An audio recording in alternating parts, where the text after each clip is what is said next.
I think Vivian might be the next strongest character in the game.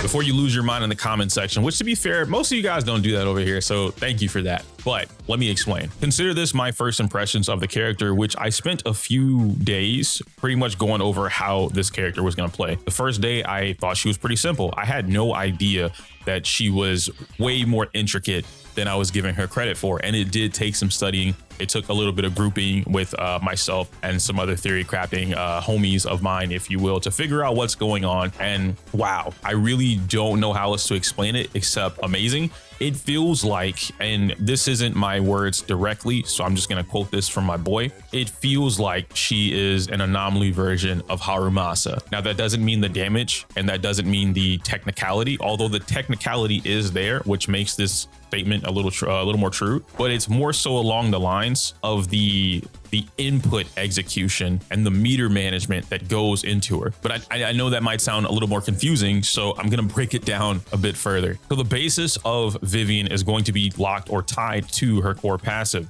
And this is the Feather Bloom, this is gonna be the Abloom, and anything else that has to do with her anomaly. So all the poison damage, all the ether pops, all the extra stuff, whatever. But something they didn't show us in the live stream, which I'm super thankful for, is this part right here. When basic attack Feather Bloom hits a target that is suffering from an ether, electric, fire, physical, or ice anomaly, it will trigger a bloom, dealing additional attribute anomaly damage. That part is huge. No other character in the game has this. And normally when I'm looking at this, right, I saw this and I'm like, okay, cool, whatever. Like, she's just based off the other characters. You put the other anomaly character on the team, you do anomaly damage, and then she'll stack on top of that. No big deal.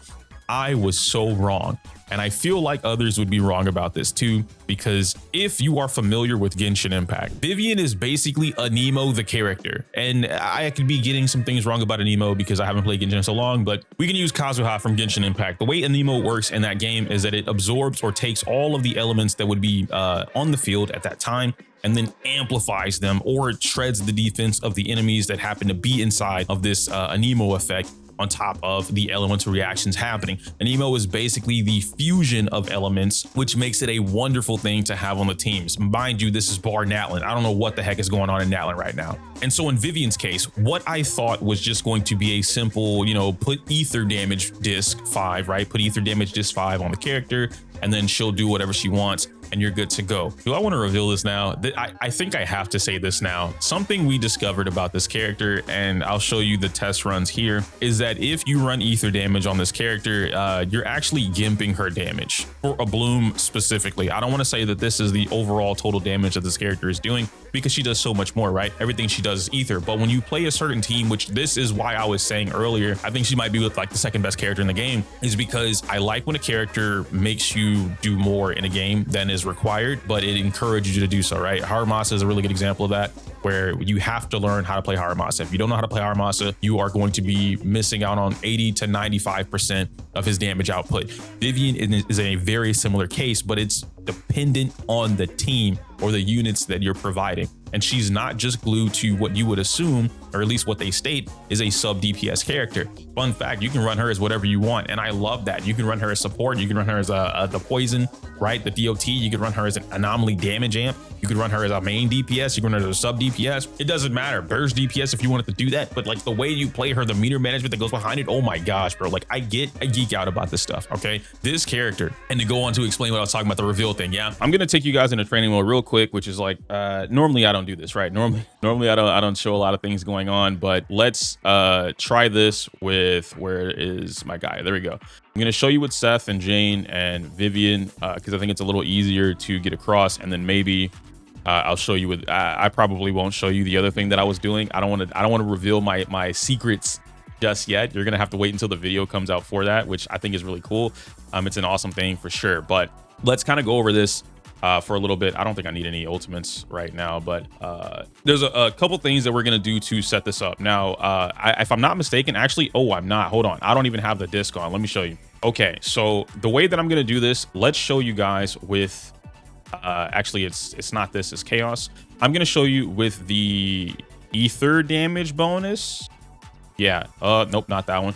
ether damage, right? Boom. So we're going to put ether damage on the character, which ideally is what you will more than likely be told or hear, is that like ether is the best thing to run on her, right? Because of all the stuff you're getting, which it could be true. I don't want to make that statement and say that it's not the best thing. I don't even want to use the best thing. I just want to explain what's going on here. All right, I'm going to set this up the same way, right? I'm going to use 4 EX skills, or yeah, 4 EX skills with Jane.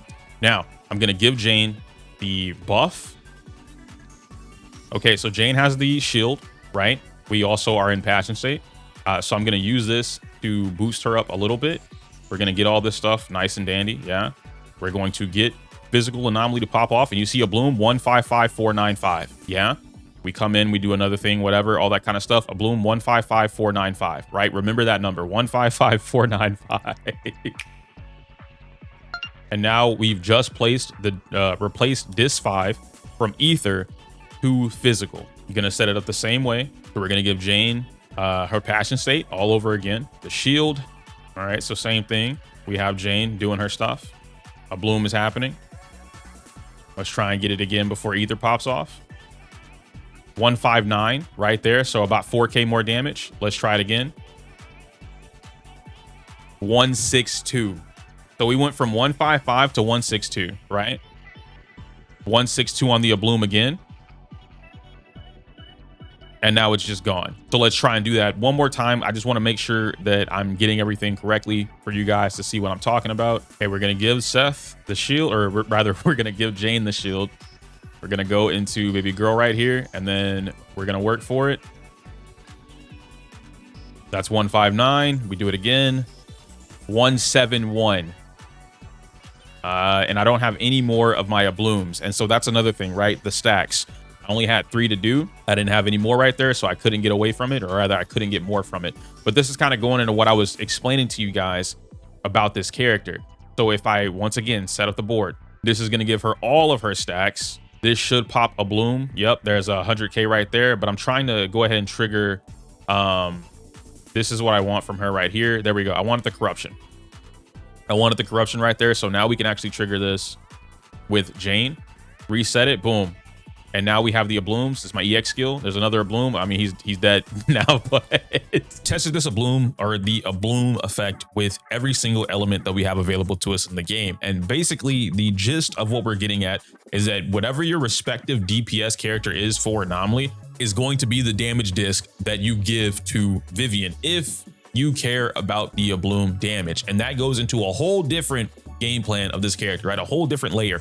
I love that. I something that I thought was super simple, and it's actually not super simple. It can be. I don't want anyone, and let me make that very clear. I don't want anyone to think that what I'm explaining about Vivian is A, overcomplicating the character, and then B, something that you're required to do. You can play Vivian as simple as you want to. In fact, the only thing that you need to be aware of when playing Vivian is how you pop your orders, right? The order that you pop anomalies, because the way that Abloom, or rather her corruption specifically, is going to work is that Abloom overrides whatever anomaly was just going on. So if you pop corruption and then you pop the other element like burn, then it's going to override that, and now you'll have burn Ablooms. If you do the same thing for Ether, then you're going to override the burns, and now you'll have corruption blooms.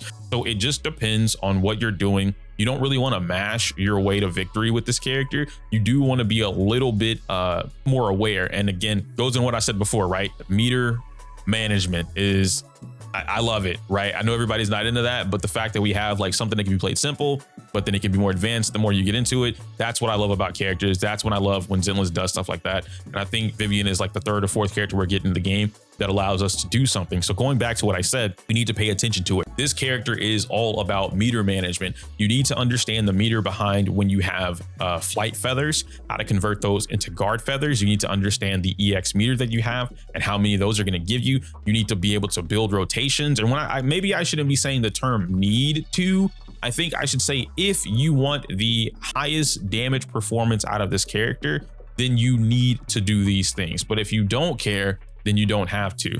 And all of that gets further broken down into more layers. The way you play Vivian with Jane and Seth is different than the way that you would play Vivian with Jane and Astra. The way that you play Vivian with Yanagi is going to be different than how you play her with Miyabi. And I just said I was going to do it. Thankfully, I figured it out.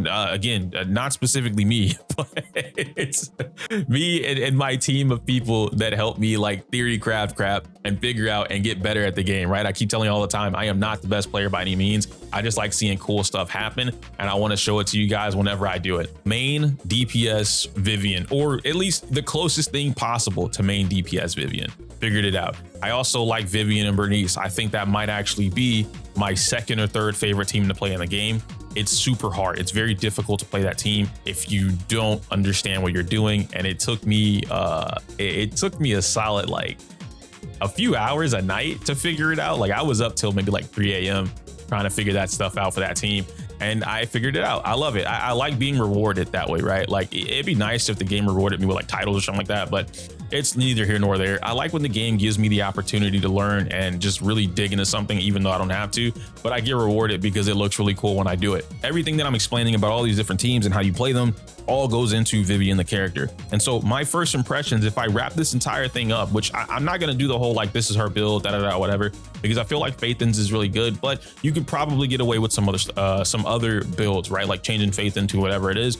I haven't fully tested out everything, but I think Vivian, like I said, he feels like the Anemo, like Anemo the character. That's what Vivian feels like, as Anemo the character. And if you understand Genshin to any degree, you understand exactly what analogy, that's crazy how that's on my mind. You understand the analogy that I'm trying to put across right now, is that Vivian is going to be such a fluid character, depending on the team, that you might actually be able to play her in anything. She might genuinely be the Kazuha of Zenless. And I'm using that term very loosely. I don't really use a lot of comparisons when it comes to Zenless and Genshin specifically, maybe like the element wise, but this one is so close to how Anemo is in my brain that I have the easier time explaining it that way versus me explaining it with a bunch of mumbo jumbo numbers and a bunch of other stuff that would confuse me.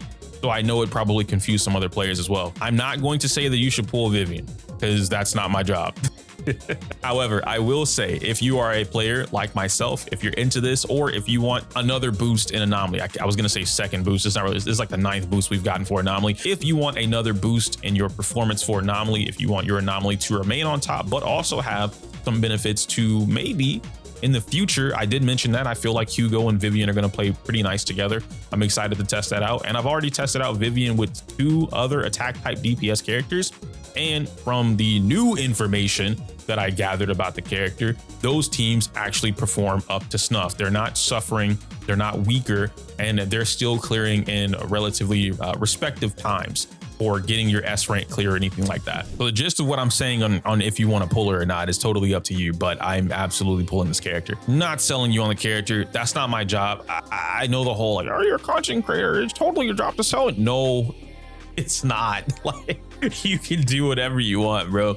My job is to show you cool ass shit. That's pretty much it. I like this character. I'm gonna pull this character. I'm gonna get more in depth with the character for the next few days up until release, because the timing of when you're seeing this got delayed because of some issues. You guys are going to be getting a bunch of different team videos from me over the next few weeks. I'm not going to do a whole like team thing. I might at the end, but we'll see. But the next video is either going to be Jane, or it's going to be the Vivian and Burnice team. It might actually be the Vivian and Burnice team, because that's the one I'm spending the most time on.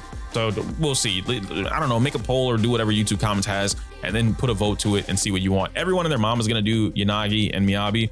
So I kind of don't care to show them off, but I'm still going to do it because I'm playing them anyway. Yeah, we'll do it in whatever order you guys want. I can't say my usual outro because it's inappropriate for YouTube. Like the video, comment, subscribe. Smell you later. Why did I throw up 3? That's not how you say peace with a 2. Whatever.